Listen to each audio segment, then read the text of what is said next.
Peut-être on peut commencer avec lecture, Genèse chapitre 46, et on va juste lire les premiers quelques versets. Israël partit avec tout ce qui lui appartenait, il arriva à Beersheba, et il offrit des sacrifices au Dieu de son père Isaac.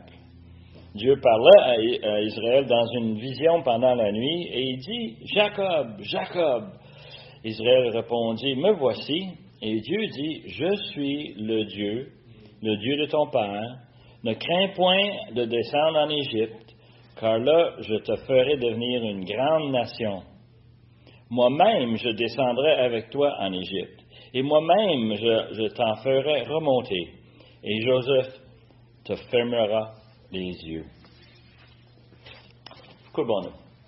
Père éternel, on veut te remercier pour le fait que tu as été avec Jacob, et on sait que tu es avec nous, et on sait que tu nous écoutes, et c'est une bénédiction de savoir que tu nous as aimés des fondations de ce monde, que tu as envoyé ton Fils mourir sur la croix pour nos péchés. Quel privilège qu'on a de te connaître et d'approfondir notre connaissance en lisant ta parole, en réfléchissant et en mettant en pratique les vérités qui sont là. On demande ce matin que tu nous prépares pour ce passage. On demande ces choses par le nom de Jésus. Amen. C'est 45 de Genèse 40. Pardon? 46. Mais ça implique 44 et 45 et 46 et 47. C'est toute une histoire qui suit. Hein, on avait dit ça, c'était un peu comme un téléroman. On a chaque semaine un autre épisode. Hein? On aime ça. On aime ça, les téléromans. Question pour vous autres ce matin, et je sais déjà la réponse, mais je vous pose la question. Est-ce que vous aimez ça quand une histoire finit bien? Moi, chez nous, mon père avait un restaurant qui aimait ça nous amener quand on était petits. Et sur le menu, il y avait plein de bonnes choses et on pouvait choisir ce qu'on voulait. Et à la fin, lors qu'on arrive dans les desserts, il y avait un dessert qui s'appelait The Happy Ending. Okay? La fin joyeuse. Et puis tout ce que c'était un petit peu de crème glacée avec des bonbons. Et évidemment, comme enfant, on trouvait ça fantastique. Mais l'idée, c'est que on en a parlé souvent, et dans un sens, pas juste de nourriture ou de ce restaurant-là, mais en général, la vie, là, on aime des choses qui terminent bien, n'est-ce pas? Quand on ouvre un livre, moi j'ai une très mauvaise habitude, mon épouse me chicane à chaque fois, on me donne un livre, je lis tout le temps le premier chapitre. L'auteur est capable d'aller chercher mon intérêt. Et ensuite, je lis tout le temps le dernier chapitre. Ça finit-tu bien? Ça finit pas bien, laisse faire. Je ne vais pas le lire. Et il y a beaucoup de livres que j'ai jamais lus, simplement parce que j'ai vu le dernier chapitre, puis c'est pas un fin qui m'intéresse. Une des raisons pour lesquelles que je fais ça, c'est que j'ai pas de mémoire. Et moi, quand je lis la fin et je sais la fin, c'est pas grave, parce que dans un jour, 2 jours, je vais avoir complètement oublié. Mais si je sais que c'est bien, ça vaut la peine de lire tous les chapitres entre les deux, je vais le faire. C'est bon, parce que ça nous laisse nous appétit à la fin. Et d'ailleurs, c'est le problème, c'est que souvent quand on parle, la semaine passée, on a investi un peu de temps à parler de la réconciliation, on ne comprend pas comment est-ce que ça peut bien terminer les choses. On pense tout le temps, je veux avoir la paix. Alors, je veux avoir la paix, je vais chercher la réconciliation avec quelqu'un avec qui j'ai fait de quoi qui l'a blessé. Ou elle m'a fait quelque chose qui m'a blessé. Et c'est fun d'aller chercher la paix instantanément, aller chercher ça. Mais qu'est-ce qu'on fait quand on ne se fait pas pardonner? On veut se faire pardonner, mais on n'est pas pardonné. Mais il y a des bénédictions à aller rechercher la réconciliation, même si on ne l'atteint pas. Mais si on l'atteint, c'est tout donc joyeux. Mais ça porte des bénéfices à longue haleine. Incroyable comment est-ce qu'on va voir ça ce matin. Now, le contexte de passage qu'on a, Genèse 1 jusqu'à Genèse 50, c'est Moïse qui a préparé ça. On croit que Dieu l'a révélé à Moïse lorsqu'il était sur la montagne. Et Moïse l'a écrit, il a documenté les commencements, la Genèse, comment le monde s'est commencé, tout cet univers dans lequel que nous habitons. Toutes les origines sont ici dans Genèse. Et ensuite, on a toutes les origines de l'humanité, parce que pour nous, c'est bien beau le soleil, c'est bien beau les étoiles, c'est beau la forêt, les lacs, les montagnes, c'est tout beau, on aime tout ça. Mais la réalité, c'est que ce qui nous inquiète, c'est quoi? C'est nous-mêmes. On s'inquiète, comment ça se fait qu'on est rendu où ce qu'on est? Comment ça se fait qu'on est là? Comme un de mes enfants m'avait dit, comment est-ce que Dieu m'a mis dans cette famille si pauvre? Moi, venais de lui dire que je lui donnais pas un auto lorsqu'il graduait le secondaire et il disait, on est une famille pauvre. J'ai dit, ouais, on est bien pauvre. Mais on veut savoir comment ça se fait qu'on s'est rendu ici, là. Pourquoi est-ce que Dieu m'a placé où est-ce que Dieu m'a placé dans cet océan d'humanité tellement important à répondre à ces questions. Et Moïse répondait à ces questions. Et spécifiquement, depuis les derniers chapitres, on est en train de regarder comment est-ce que le peuple de Dieu se sont formés. On a lu l'histoire d'Abraham, on a lu l'histoire d'Isaac, on a lu l'histoire de Jacob, et on a vu comment est-ce que Dieu protégeait les descendants d'Abraham. Et là, on a vu l'explosion en passant, et 12 fils. Moi, j'en ai 3, et je trouve que j'en ai en masse. Imaginez-vous d'en avoir 4 fois plus que ça. Ça en fait des fils. Beaucoup de chicanes chez nous, beaucoup d'énergie. Ça me dirait beaucoup de testostérone. Tu sais, ça se bouscule tout le temps, ça se brasse. Et la question, c'est que Moïse voulait donner cette information aux enfants d'Israël qui sont dans le désert. L'histoire que Moïse raconte, c'est arrivé à peu près 400 ans auparavant. C'est pas de nouveauté. Je vous explique comment les Côtes Noires sont arrivés au Québec dans les années 1700. C'est un peu à peu près la même histoire. On arrive avec quelque chose qui est loin, qu'on n'a pas beaucoup de détails, qu'on ne comprend pas nécessairement les circonstances.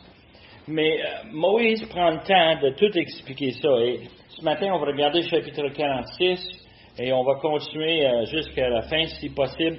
Et on va voir justement comment est-ce que Moïse a préparé le peuple dans le désert pour qu'ils puissent savoir d'où ce qu'ils viennent. Et ça va leur aider à comprendre d'où ce qu'ils vont. Now, on a vu la semaine passée le concept de réconciliation. On a terminé avec un simple sommaire de qu'est-ce que ça prend pour avoir la réconciliation. Et dans les 12 chapitres de la vie de Joseph, 12 chapitres, on a une histoire de Joseph, ses frères, et aussi Jacob. Et on a cette notion qu'on a besoin ici d'une famille qui est en difficulté. En anglais, on appelle ça dysfunctional. C'est une famille où ça marche mal entre les frères, beaucoup d'émotions. Et on a vu comment ils ont besoin de justement cette réconciliation entre Joseph et ses frères. On a vu que ça prend l'humilité de base, d'humilité. Dieu a humilié Joseph en l'envoyant en Égypte, en l'envoyant chez Potiphar comme esclave. Ensuite, en l'envoyant en prison. Dieu l'a humilié et je suis sûr que Joseph avait beaucoup de temps de penser à ses propres fautes. Pas juste les fautes de ses frères, mais de constater comment est-ce que lui a provoqué un peu avec toutes sortes de façons qu'il a agi avant.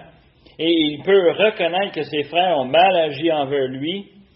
Et on a, je suis sûr, un sentiment de regret. Et on le voit ça à travers les frères, même quand ils arrivent en Égypte pour chercher la nourriture. Et le fameux premier ministre d'Égypte leur fait passer des épreuves. Et les autres, ils pensaient dans le concept karma. Qu'est-ce qu'ils disent? On a maltraité notre frère, voici maintenant nous qui vont être maltraités. Il y a cette notion de regret.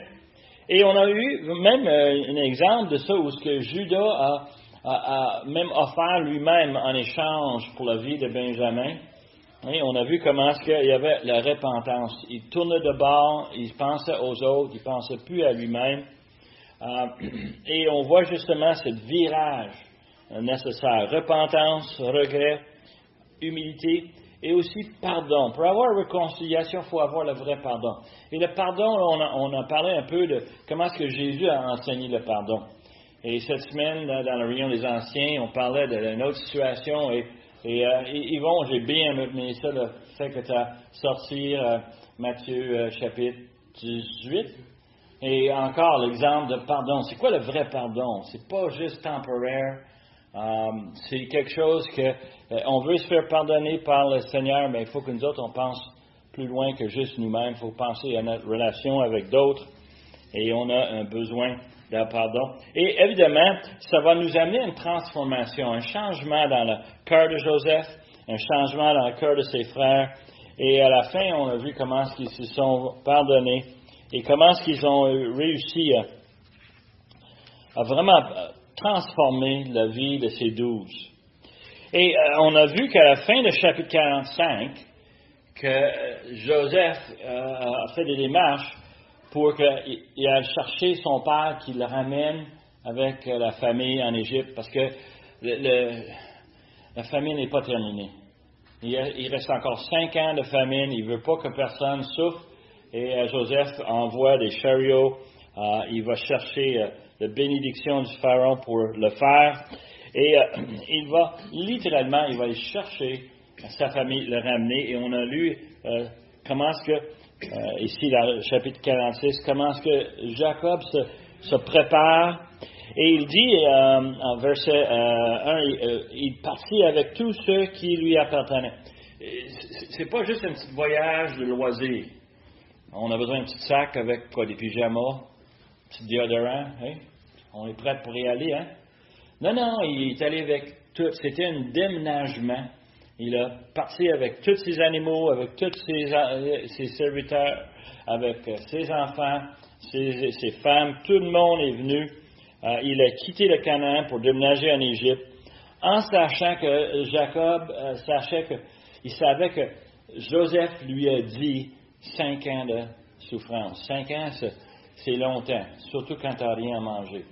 Alors, on peut voir comment est-ce qu'il prend.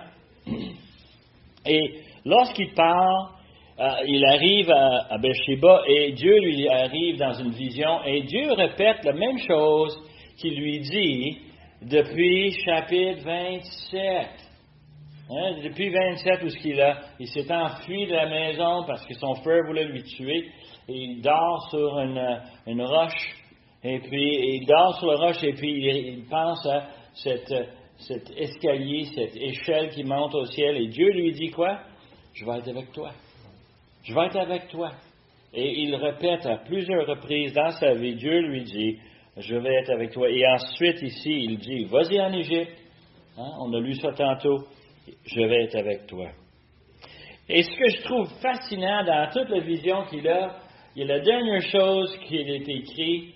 Il dit que Joseph fermera tes yeux. Quand est-ce que quelqu'un va fermer mes yeux? Moi, je suis capable de fermer mes propres yeux. Quand on est mort, hein? C'est l'image de la mort. Et quand on meurt, on ferme les yeux, puis c'est fini. La vie ici est terminée. Alors, il dit, tu vas y aller en Égypte, et c'est ton fils préféré qui va t'enterrer. C'est ton fils préféré qui va s'occuper de toi. Et alors, Jacob devra descendre en Égypte en paix, sans souci, sans inquiétude.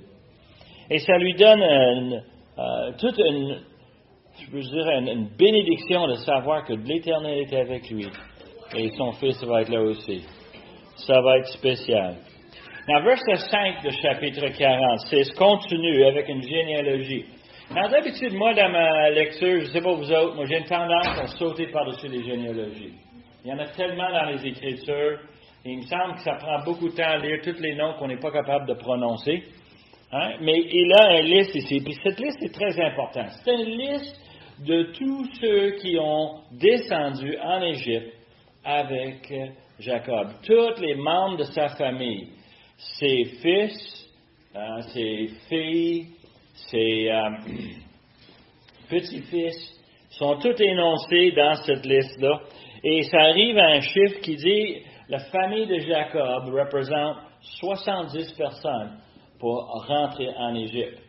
Et je peux imaginer Moïse qui explique ça aux enfants d'Israël dans le désert, puis les autres ont dit 70. Maintenant, on est quoi? Plus que 2 millions? On est nombreux. Alors, quelque chose s'est passé entre le moment où Jacob a descendu en Égypte et aujourd'hui, lorsque les autres se sont libérés d'Égypte, ils sont partis. Alors, on a cette notion ici qui est toute une histoire. Now, les Hébreux, ils ont depuis Abraham, ils ont une importance et on le revoit constamment dans les Écritures. Les fameuses généalogies sont là pour, en fin de compte, faire le suivi. Souvent, on se pose la question, comment est-ce que moi je suis arrivé comme étant le deuxième fils de Marcel? Marcel qui était l'aîné de Ovila. Comment ça se fait qu'on a cette histoire et on peut le suivre? Mon grand-père a pris l'énergie de chercher et rechercher toutes ces areas. Il est retourné jusqu'à les Côtes Noires qui sont arrivées de France dans les années 1760. Et je trouve ça fascinant qu'il a fait toute cette recherche-là. Et le plaisir de mon grand-père, c'est de dire que les Côtes Noires, c'était des gens bénis par l'Église catholique. Ils étaient reconnus pour chercher les hérétiques puis les amener devant les évêques. Et il dit, ils devaient retourner dans leur tombeau maintenant parce qu'on est tellement rempli de protestants et de croyants. Mais je trouve ça fascinant de voir l'histoire. Mais les Hébreux, pour eux autres, c'était sacré. Jusqu'à l'an 70, ils maintenaient dans le temple une histoire de chaque personne, de chaque famille. Ils savaient de qui ça venait, de quelle tribu. Tout était suivi. Parce que pour eux autres, c'était une fierté, mais c'était important de savoir qui nous sommes, hein, de qui on vient. Et eux autres, il y avait justement cette tendance à garder justement cette généalogie. Et entre chapitre 46 et chapitre 50, il y a 2 généalogies qui ressortent. Et à chaque fois, je trouve ça fascinant comment est-ce que l'auteur remet l'emphase dessus. Et je suis sûr que Moïse le disait aux enfants en Israël pour leur attirer leur attention, à savoir, vous venez de quelle famille, de quelle façon. Et c'est devenu un sujet important à travers l'histoire. Now, à verset 28 de chapitre 46, Jacob va envoyer Judas d'avance. Tu sais, déménager une gang comme ça, 70 membres de famille, plus les serviteurs, plus les servants, et plus les animaux et tout leur stock, c'est tout un déménagement, ça va pas vite. Mais il a fait un certain bout de chemin, il envoie Judas d'avance pour aller chercher Joseph. Et Joseph est tellement content de savoir qu'ils sont en route. Lui, il s'organise, il s'en va les rencontrer, et il tombe sur le cou de son père, et il pleure. Et c'est fantastique de voir cette réconciliation, cette famille qui devient unie, de voir le père avec son fils retourner ensemble. Et il y a quelque chose qui est caché dans ce passage que je trouve fascinant. Joseph, un homme intelligent, on le sait très bien par tout ce qui s'est passé, c'est un homme qui sait comment ça marche. Dans un sens, en anglais on dit il est street smart. Il a vraiment la connaissance de la culture, connaissance de la rue, il sait comment ça marche les choses. Ils ne sont pas encore rendus en Égypte, puis déjà, il prépare ses frères et son père avec des avertissements. Et les avertissements, moi, je le trouve fascinant, parce que, évidemment, Joseph veut protéger sa famille, il veut vraiment s'assurer que tout va aller bien. Alors, il leur avertit que quand ils vont arriver en Égypte, Pharaon, son patron, va vouloir les rencontrer. Il dit, quand tu vas les rencontrer, tu vas te présenter, et tu vas simplement t'identifier comme quoi? Comme berger. Il donne cet avertissement. Si on regarde verset 30, C'est-tu 33? 34, oui. Vous répondrez, tes serviteurs ont élevé des troupeaux depuis notre jeunesse jusqu'à présent, nous et nos pères. De cette manière, vous habiterez dans le pays de Goshen, car tous les bergers sont en abomination aux Égyptiens. Alors pourquoi est-ce qu'il dit ça? Il vient de rencontrer son père, ce moment joyeux, puis là, il parle d'être un berger, on va l'avouer, puis on sait que ça va déplaire aux Égyptiens. Et on a parlé un peu de ça la semaine passée, et on a parlé un peu du fait que d'être hébreu et d'être égyptien, ça ne se colle pas. Et c'est très simple, hein? Bien. Sauf que si la théorie selon laquelle la dynastie en Égypte était les Hyksos à ce moment-là, c'est des bergers qui ont fait la conquête de l'Égypte. Mm-hmm. Donc le pharaon pourrait être un peu de la même famille. Ou de la même métier. Ouais. Et tu as raison. Et on voit cette issue. Mais de la part des Égyptiens, ça peut aussi même élémenter leur haine envers les bergers. Ils sont venus, ils nous ont conquéris, on est sujet à eux à cette heure. Mais tu peux voir un peu où il y a un problème pour les Hébreux qui vont venir en Égypte, qui vont habiter en Égypte. Et on voit très rapidement que Joseph essaie de mettre des choses claires, mais il y a une bénédiction qui est trouvée là-dedans. Parce que Pharaon va leur donner un terrain qui est vraiment propice pour les animaux. Il va même leur allouer ses propres animaux en disant « Veux-tu t'en occuper pour moi? » Et dans le sens que lui a confiance en les bergers qui ont du succès. Oui, et de plus, Joseph promet de pourvoir à tous leurs besoins, contrairement aux autres Égyptiens.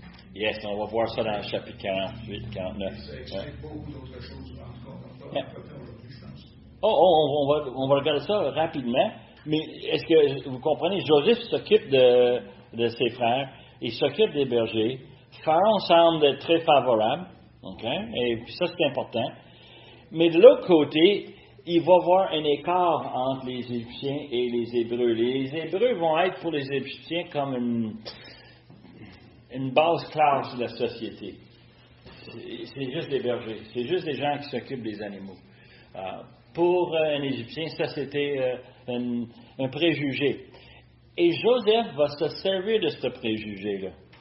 Et moi, je vais aller plus loin. Je pense que Dieu se sert de ce préjugé pour les garder à l'écart, pour les protéger. Les préjugés contre les Hébreux, de la part des Égyptiens, ça va protéger les Hébreux dans certains domaines. Et on l'a déjà vu dans les passages précédents. Dans 2 semaines, je vais revenir, puis on va en parler encore plus en profondeur. Mais l'idée, c'est que les Hébreux, dans le pays Canaan, sont portés à prendre des épouses où? Dans le pays, parmi les Cananéens. Un peuple idolâtre. Un peuple qui a toutes sortes de méchanceté. Et l'influence. Et ça, j'en parle, je sais que ça a l'air chauviniste de ma part, mais j'en parle un peu. Souvent, quelqu'un va me parler d'une telle personne qui fait une telle chose, et je vais simplement poser la question, c'est quoi l'opinion de sa femme? Souvent, on ne réalise pas l'influence qu'une femme a sur nous. Un jeune va venir souvent me poser la question, je voudrais me marier, qui est-ce que je devrais chercher? Et la réponse instantanée de ma bouche, c'est trouve-toi une personne qui aime le Seigneur plus que toi. Cherche quelqu'un qui va te pousser, qui va t'encourager à chercher la volonté de Dieu. Pourquoi? Parce qu'on est tenté de chercher quoi? Notre propre volonté. Et d'avoir une influence positive, c'est tellement mieux qu'une influence négative. Il y a des gens moi je connais, où dans leur foyer, ce n'est que de la chicane. Et je me dis, d'où vient cette chicane? Mais ça vient de mari et femme, ils ne s'entendent pas. L'influence est tellement négative. Et devine quelle sorte d'enfants ça produit. Ça prend des enfants qui chicanent. Et on voit souvent ça. Ma mère m'a raconté, professeur d'école, comment elle avait un petit garçon dans sa classe qui était extrêmement désobéissant. Vraiment difficile à travailler avec. Et finalement, elle a parlé au directeur de l'école. Ils ont appelé les parents. Ils ont fait une réunion. Puis quand elle a rencontré les parents, Elle me dit, après, elle dit, j'ai tout compris.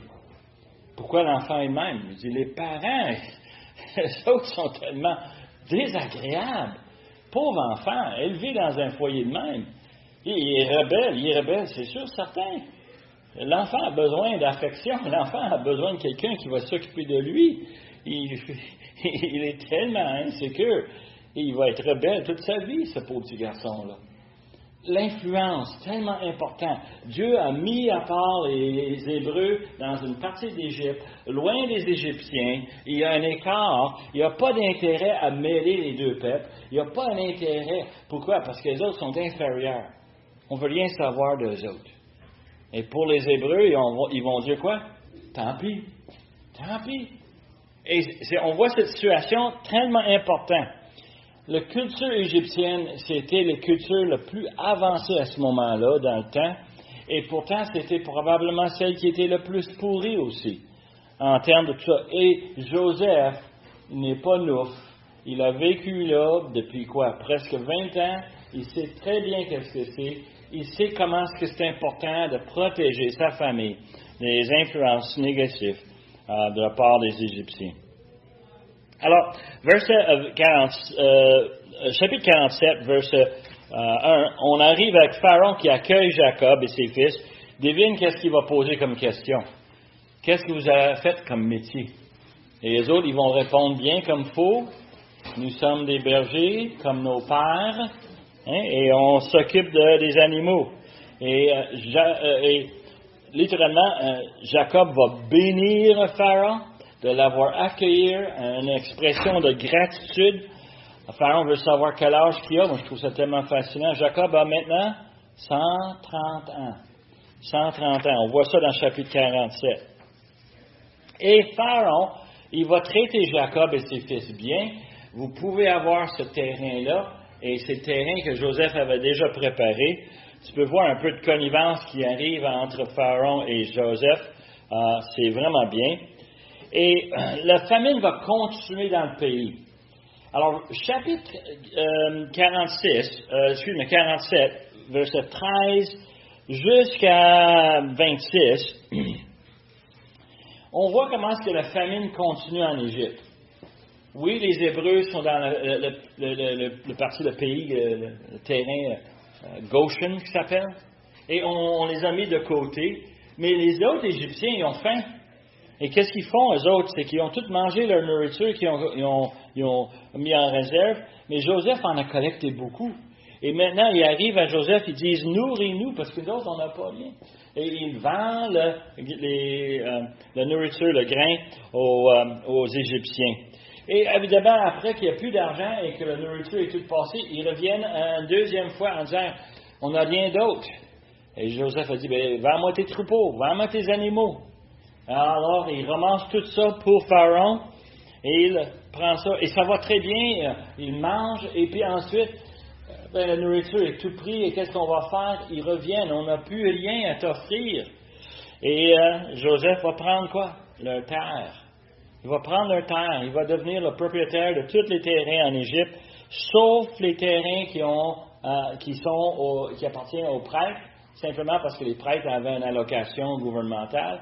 Et eux autres gardaient leur terre. Il prend aussi les Égyptiens en esclavage. Et ensuite, il va prendre les Égyptiens en esclavage. Et quand j'ai esclavage, c'est une drôle d'esclavage. Parce que ce qu'il va dire, il dit, maintenant que tu vas travailler dans le champ, on va vous fournir la semence, et tu vas avoir une récolte. Quand tu as une récolte, 20% revient à Pharaon. Et vous pouvez garder 80% pour vos enfants, pour votre nourriture, pour votre semence pour l'année prochaine. Alors, le système ressemble énormément à un système de taxes qu'on a aujourd'hui, n'est-ce pas? Combien d'argent est-ce que tu as fait cette année? Bien, envoie-moi-en, tu sais. C'est un peu la notion. Bien, ils sont encore en famine, alors la semence sert à quoi réellement? La semence sert à la fin, parce qu'évidemment, à travers tous ces différents efforts de les nourrir, on arrive de plus en plus à faire le fin de 5 ans. Mais son idée, c'est que tu es mon esclave, je vais m'occuper de toi, mais tu vas travailler sur les terres et tu vas rapporter la récolte pour Pharaon à 20%. Justement, ça arrive avec le temps. Justement, la semence va servir à la fin, lorsqu'on arrive à la fin de la famine. Now, Jacob va continuer à vivre un autre 17 ans en Égypte. Et Dieu va lui bénir lui et ses fils. Pendant que les Égyptiens sont en train de crever, Joseph, on a dit tantôt, s'occupe d'eux autres. Joseph va s'occuper, ils ont besoin de rien. Et il grandit, leur nombre grandit. Et ils vont avoir un succès avec les animaux. Mais, verset 27, Jacob va appeler Joseph. Verset 27 de chapitre 47. Il va l'appeler et il va vouloir lui bénir. Il va bénir lui et ses fils. Il y a tout un scénario qui se passe en passant dans la bénédiction. Je trouve ça un peu spécial. Il va bénir ses fils et chapitre 48, il va inverser la bénédiction. Et Joseph a dit non. Il va dire Ephraim, c'est le plus jeune. Il dit non, c'est pas, je sais que c'est le plus jeune, mais c'est lui que je vais bénir. Il va bénir Manassé, mais il va bénir Ephraim. Pourquoi? Je ne sais pas. C'est peut-être Jacob qui pensait simplement à cette propre bénédiction que lui a eue lorsqu'il est né. Il est né le deuxième, mais c'est lui qui était digne de toutes les bénédictions, même avec ses simagrées qu'il a faites avec son frère, vendre son droit d'aînesse pour un simple bol de ragoût. Et puis ensuite, comment est-ce qu'il a volé la bénédiction de son frère. Alors peut-être c'est un rappel à ceci. Lisant les commentaires, il y a plein de théories. Il y a très peu de connaissances, mais c'est Jacob qui a décidé ça. Mais il va faire une demande à Joseph, et c'est important. La demande qu'il va faire à Joseph, c'est une demande assez importante et je dirais même dispendieuse. Il va demander que Joseph va jurer qu'il va l'enterrer avec sa famille en Canaan. Abraham avait acheté une terre avec une caverne, et dans la caverne, il a enterré Sarah. Et ensuite, on a enterré Abraham là-dedans. Et Isaac a enterré Rebecca là-dedans. Et on a enterré Isaac dans cette caverne-là. Et Jacob veut être enterré là. Il a déjà enterré Léa. Léa est déjà décédée. Et on a toute cette notion que pour Jacob, il veut être enterré avec la famille. Alors, Joseph se met d'accord, il va le faire. Et c'est une histoire qui est quand même tordue à travers ces chapitres-là. Verset 1 de chapitre 49, Jacob va appeler tous ses 12 fils. Il va les amener à côté de son lit. Et il va bénir chacun de ses fils. Et en lisant le chapitre, on découvre qu'il y a des bénédictions, mais aussi des malédictions. Et il y a des jugements, littéralement, contre ses fils. Et c'est important pour nous, parce que je peux te dire tout de suite, moi, quand j'ai su l'histoire de la famille, j'ai dit, Ruben, c'est le premier, c'est lui qui va avoir l'héritage, c'est lui qui va prendre le chef de la famille. C'est normal que c'est l'aîné, et Ésaü pensait la même chose. Mais non. Ici, on voit dans ce récit comment est-ce que c'est Judas qui reçoit. Le 4e fils qui reçoit tout l'honneur. Et on se pose la question, et nous, on sait très bien que de Judas va venir qui? David. Et de David va venir qui? Jésus. Alors, c'est quand même important dans la lignée, dans l'histoire, dans le plan de l'Éternel, que Judas soit mis en prominence. Et ce qui est fascinant dans le chapitre 49, c'est comme si Jacob a une mémoire très, très vif. Il sait très bien que Ruben est allé coucher avec sa concubine. Et à cause de ça, il l'enlève littéralement des bénédictions. Et il parle de Simeon et de Lévi. Et souvenez, qu'est-ce qu'ils ont fait, eux autres? Comment est-ce qu'ils ont détruit une ville au complet à cause de le prince qui a violé leur sœur. Et les autres, ils se pensaient très justifiés. Et Jacob n'était pas content. Jacob se souvient de ces choses-là. Il les enlève littéralement des bénédictions. Et il descend sur Judas Judas, où ce qu'on penserait que Judas qui a vendu son frère en esclavage, on penserait bien que lui aussi, on va lui prendre une débarque. Mais non. Judas reçoit tout l'honneur. Et on va parler un peu plus de Judas dans les semaines à venir, parce que c'est un nom important à se souvenir à travers l'histoire. Le nom Judas, en passant, vous savez ce que ça veut dire? Ça veut dire louange. Parce que quand Léa l'a enfanté, elle dit « Je loue Dieu ». Dieu m'a donné un 4e fils. Et au lieu de s'inquiéter de qu'est-ce que Jacob va penser, elle semble être préoccupée par ce que Dieu pense.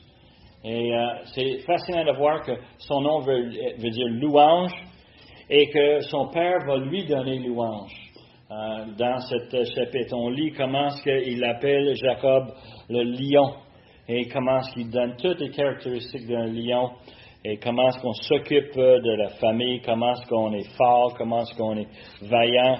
De Judas va venir tous les guerriers qui vont défendre Israël. C'est la façon que Jacob va parler de lui dans ce chapitre-là. Et ce que je trouve encore touchant dans la fin du chapitre 49, on a une simple expression qui nous dit Jacob eut achevé de donner ses ordres à ses fils. Il retirait ses pieds dans le lit. Il expirait et fut recueilli auprès de son peuple. Il semble que Jacob a donné toutes les instructions. Il prend ses pieds, il met ses pieds dans le lit, puis il est mort. C'est comme s'il a cédé sa vie. Sa vie, et on voit comment est-ce que Jacob est décédé à l'âge de 147 ans. Jacob va mourir. Il est mort très vieux. Il est mort très vieux. Il est mort très vieux, justement. Mais chapitre 50 commence avec Joseph qui tombe sur son père et il pleure sur son père parce que son père est parti. Et lui et ses frères organisent une énorme célébration, une funéraille où il amène le corps de Jacob pour l'enterrer dans cette caverne en Canaan. Il s'en va l'amener. C'est tout un événement. Toute la famille sont partis avec. C'est vraiment un entourage. Les premiers ministres d'Égypte s'en viennent aussi. C'est vraiment comme quelqu'un important qui est décédé. Et on traite avec un honneur incroyable. On va l'enterrer. Et ça, c'est les premiers 14 versets de chapitre 50. Mais là, on arrive à chapitre 50, verset 15. Et je voulais passer un peu plus de temps là-dessus. Oui, c'est juste le verset 1, là, c'est la première fois qu'on l'appelle Israël. Hein? On change son nom. On a changé son nom auparavant, mais c'est là où on commence à parler de lui comme étant Israël. Yeah. On le voit ici dans ce passage. Dans 49 ici, c'est Israël, votre part. Dans l'épisode de la lutte nocturne de Jacob, c'est là qu'il a été appelé Israël. Yeah, Dieu dit, je vais t'appeler Israël. Parce qu'il va lutter contre Dieu et les hommes. Et moi, j'ai l'impression qu'il parle d'Israël avec une promesse sur le futur, mais à chaque fois qu'on parle de lui comme Jacob, c'est comme on regarde un peu Jacob, le quoi? Le tricheur. Hein? Yeah. Et il y a une étude à faire là-dedans, si vous avez le temps, de comparer l'utilisation des deux. Je pense que Israël, c'est un surnom.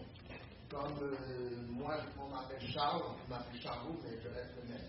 Ah. Alors, c'est un surnom pour dire que ça va être une grande nation. Et ça donne l'image, le futur de cette famille. Je pense que quand il va comparaître devant Dieu pour savoir s'il est dans le livre de vie, après je suis Jacob sur son livre, dans le livre de vie. Quand on lit les noms en hébreu, on voit que c'est en général des surnoms. C'est la règle, c'est pas l'exception. C'est la règle, c'est pas l'exception. On prend les noms qu'on donne en hébreu à des personnes. Oui. C'est par rapport à leur identité, c'est comme des surnoms. Oui. Plus généralement, autrement. Sur toi, tu vas être quoi? Bon, c'est ça. Moi, je m'appelle Pierre. Mais tu vas être nommé Canyon? C'est toujours XYZ, fils de ABC. Tellement important, ça. Hein? Mais quand on arrive à verset 15 de chapitre 50, moi, je trouve que c'est peut-être la partie la plus intéressante dans les 4 chapitres à la fin. Quand les frères de Joseph virent que leur père était mort, ils se dirent, si Joseph nous prenne en haine et nous rendait tout le mal que nous lui avons fait, alors il fit dire à Joseph, ton père a donné cet ordre avant de mourir. Vous parlerez ainsi à Joseph, oh, pardonne le crime de tes frères et de leur péché, car ils ont fait du mal. Parle-leur maintenant le péché des serviteurs de Dieu, de ton père. Est-ce que Jacob a donné cet ordre-là? Ben non. Moïse ne nous dit pas. Peut-être qu'il l'a dit. Je suis sûr, 100%, que Jacob sera d'accord avec le sens de cette déclaration. Jacob cherche la paix dans la famille. Jacob cherche que la réconciliation soit complète. Mais on peut voir aussi les frères qui semblent avoir la crainte. Ils ont une peur. Et je vous pose la question très simple parce que ça nous applique à nous aussi. Là. Comment ça se peut que les frères ont ce raisonnement? Charles, qu'est-ce que tu penses? Parce qu'ils pensent que leur père était comme une protection par rapport à la vengeance. Oui. Papa. Le papa n'est plus de ce monde. Alors, je ne sais pas qu'est-ce que notre petit frère peut nous faire, parce qu'on lui a mené une vie très dure durant toutes ces années. Yeah. Il a été esclave, Yeah. il a été en prison. Yeah. Alors, c'est normal qu'ils ont une crainte pour que papa n'est plus là, il y a une petite crainte. Yeah. Et il y a un autre élément aussi qu'il faut qu'on pense un peu. Là. Ça, c'est les frères de Joseph. Les frères, eux autres, pensent comme les frères de Joseph. Ils n'ont pas passé ces épreuves-là que Charles vient de nous décrire. Eux autres étaient en Canaan, avec papa, avec maman, avec toute la famille. Ils ont eu le succès dans leur vie, ils ont toutes sortes de bénédictions. Ils n'ont pas passé des épreuves. Eux autres pensent comme ils pensent. Est-ce que vous réalisez des fois que vous pensez comme vous pensez? Comment ça se fait que vous êtes rendus là? Comment est-ce que vous êtes arrivé à penser comme vous pensez aujourd'hui? Les expériences de votre vie, les choses que vous avez apprises à l'école, ils nous ont dit que l'évolution, c'est une réalité. À l'école, ils nous ont enseigné toutes sortes de choses, de culture autour de nous, nous montrent que... Est-ce que c'est vrai? Nous, on a appris à raisonner avec ça. Et nous, on pense comme on pense. Les frères, ils ont peur parce qu'ils ont peur. Ils savent très bien ce qu'ils ont fait à leurs frères. Ils savent très bien la réalité. Et ils savent très bien qu'eux autres auront beaucoup de misère à pardonner quelqu'un qui les aura subi tellement de méchanceté. Alors, eux autres, ils voient la situation comme étant pénible. Eux autres, ils ont raison d'avoir peur. Et ils sont pris avec leur propre raisonnement. Et moi, j'ai l'impression qu'on y arrive à un point, quand on parlait de réconciliation, qu'eux-mêmes, ils ne se sont jamais pardonnés eux-mêmes. Joseph les a pardonnés, on va le voir ici dans le passage. Mais on voit très bien comment est-ce que la situation dans laquelle ils sont en train de vivre, c'est quelque chose qu'eux autres, il y a quelque chose qui manque dans la réconciliation. Malgré l'acte de Joseph qui voulait tout faire pour ramener sa famille en Égypte et surtout de revoir leur père, c'est important de comprendre qu'eux autres, ils sont pris avec. Le raisonnement humain est un raisonnement, on en parle souvent de ça, c'est un raisonnement qui est déformé par le péché dans le cœur de l'homme. Je ne sais pas si vous comprenez, là. Moi, je me suis convaincu des choses qui ne sont pas vraies devant l'Éternel. Et je suis obligé de demander pardon. Parce que ces choses-là, moi, je sais que c'est ma façon de penser. C'est ce qui m'a inculqué un certain comportement. Et c'est pas Dieu qui a nécessairement placé ça là. Et chaque fois qu'on lit les Écritures, on se pose la question, voici ce que Dieu pense. Est-ce que moi je pense la même chose que Dieu? C'est tellement important de réaliser que Dieu est la source de la vérité. C'est pas nous. Nous sommes simplement des êtres sur la terre. On a expérimenté le péché et on a demandé, j'espère que vous avez demandé pardon à notre Seigneur pour avoir justement cette réconciliation éternelle. Alors ça, c'est une priorité. nous savons que Joseph a déjà pardonné leurs péchés. Et ça, c'est important. Joseph avait déjà, et il a été ému lorsqu'il présente leur demande. Et il pleure. Joseph leur prouve son affection. Et Joseph leur dit que tout ce qui est arrivé, c'est quoi? C'est la volonté de Dieu. Alors les frères, verset 18, virent eux-mêmes se prosterner devant lui. Nous sommes tes serviteurs. Et Joseph dit, soyez sans crainte, car suis-je à la place de Dieu. Joseph, tout de suite, là, l'interrupteur, c'est plus ma pensée à moi, c'est pas mes préoccupations, c'est pas mes émotions qui sont importantes. Est-ce que je vais me mettre à la place de Dieu? Et j'ai vu souvent les gens qui vont argumenter, et je questionne sérieusement, est-ce que les autres ont pris la position que Dieu prend, ou simplement ils ont réagi d'une façon normale pour leur raisonnement d'une personne qui est pécheur. Et il dit, verset 20, vous avez médité de me faire du mal. Okay?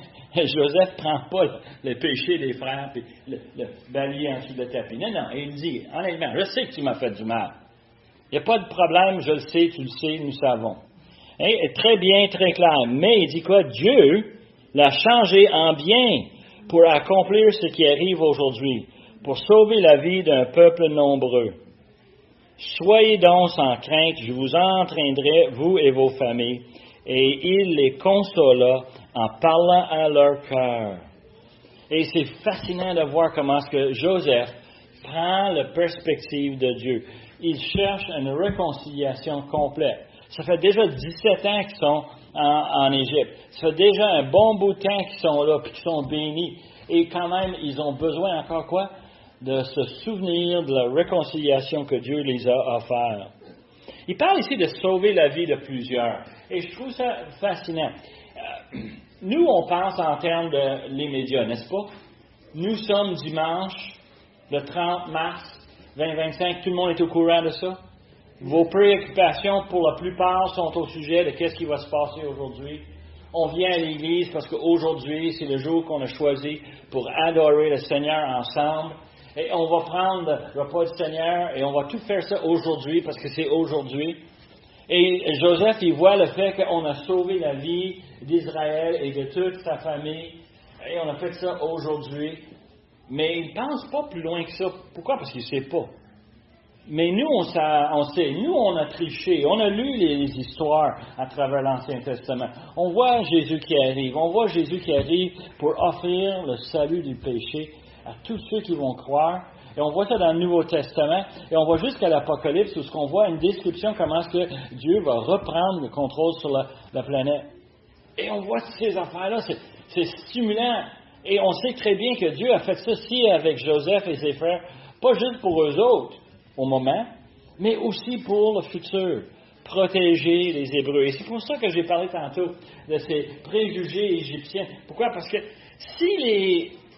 ça, c'est dans les commentaires, OK? La théorie, c'est que si Israël avait resté en Canaan, les fils auraient marié les filles cananéennes, il y aurait eu des pratiques idolâtres, ils auraient eu un paquet de problèmes dans la famille, à un point que le péché du pays serait devenu leur péché. Et le fait qu'on les a déménagés en Égypte pour rester là 400 ans, pour former un peuple à multiples millions de personnes, et de savoir que ces personnes-là sont protégées du péché simplement à cause des préjugés d'Égyptiens. C'est le théorie. La théorie, c'est que Dieu a fait ça pour une raison, et la raison, c'est de les sauver, oui, mais aussi pour sauver le peuple et le futur. Et on voit très bien cela. Moi, je pense des fois que Dieu sert de nos péchés pour nous former, puis nous protéger de d'autres choses. 40 ans dans le désert, qu'est-ce que ça fait aux Hébreux dans le désert? 40 ans. Mais ils ont eu le tabernacle, ils ont eu toutes les pratiques religieuses, toutes les lois sont données, ils ont eu une chance de quoi? De toutes les assimiler dans la famille. Ils ont pu le comprendre et de mettre en marche une vie qui est plus en ligne avec ce que Dieu veut que les gens autour d'eux autres dans les différents pays. On voit très bien que Dieu travaille dans le cœur des gens. Et à travers l'histoire, on voit comment est-ce que Dieu il organise les événements pour en arriver à dire, un jour, il va avoir un petit coq noir qui va donner sa vie au Seigneur et qu'il va élever des enfants avec la crainte de l'Éternel. C'est Dieu qui organise les affaires dans vos vies, dans ma vie. Et ça, là, c'était impressionnant de voir comment est-ce que cette réconciliation a donné un fruit. Now, verset 25 de chapitre 50 termine Genèse et il nous dit que Jésus fit jurer à des fils d'Israël en disant, Dieu vous visitera et vous fera remonter mes eaux loin d'ici. Joseph mourut à l'âge de 110 ans. Pas aussi vieux, right, Charles? Non. On l'embauma, on le mettait dans un cercueil. Et on sait très bien que quand les enfants d'Israël entendent cette histoire-là, et Moïse est en train de leur expliquer, eux autres regardent juste un petit peu à gauche, ou peut-être un peu à droite, puis ils voient le cercueil qui amène avec eux autres. Parce que, justement, ils ont parti d'Égypte avec les os de Joseph pour l'enterrer dans le pays de Canaan lorsqu'ils vont arriver. Alors, justement, on a cette fin d'histoire qui nous montre, là, le clôture, si tu veux, comment est-ce que Joseph termine sa vie avec cette simple demande, moi aussi, je voudrais être avec la famille. C'est qui a amené le corps de Joseph? Parce que si Joseph est mort à 110 ans, ses autres frères sont morts avant. Oui, et c'est pas ses frères, ça va être les descendants. Et justement, 400 ans plus tard, c'est les descendants, les 12 tribus qui ont sorti d'Égypte. On a qu'à lire Exode. Et on découvre qu'ils ont amené avec eux autres les os de Joseph pour l'enterrer. Moi, je trouve ça fascinant, ce passage, et je sais que j'ai passé rapidement là-dessus. Je voulais vous donner un survol. On n'est pas terminé. On a encore la semaine prochaine, et aussi j'en ai un peu plus à vous amener la semaine suivante. Mais on donne une image ici. Genèse, c'est vraiment, si vous voulez, le commencement de comment est-ce que le monde a commencé, mais aussi comment est-ce que Dieu commence à travailler dans la vie des gens, à travers la vie de Noé, à travers Abraham, à travers Isaac et Jacob, et finalement Joseph et ses frères. Pour moi, c'est un encouragement, et j'aimerais ça simplement terminer avec un mot de prière. Père éternel, on veut te remercier le fait que tu nous as amenés ici. Et que nous, comme frères et sœurs ensemble, on peut te donner gloire, te louer pour tout ce que tu as fait dans nos vies. On te remercie pour le fait que tu as envoyé ton Fils payer nos péchés. Et nous, on peut voir, Seigneur, que tu avais prévu ça et que tu l'as organisé, tu l'as structuré. Et tout arrive pour une raison qui nous échappe parfois, mais que toi, tu as en tête un plan merveilleux. On te remercie pour tous les détails, on te remercie pour la révélation qu'on a, mais aussi qu'on aime l'espérance que tu nous donnes pour le futur. On demande, Seigneur, que tu puisses nous guider, prépare nos cœurs pour l'adoration qui vient, et que ce soit acceptable à toi, ce louange, les chants, cantiques, les prières et l'enseignement, Seigneur, que ce soit pour toi. Un doux parfum. On demande ces choses par le nom de Jésus. Amen.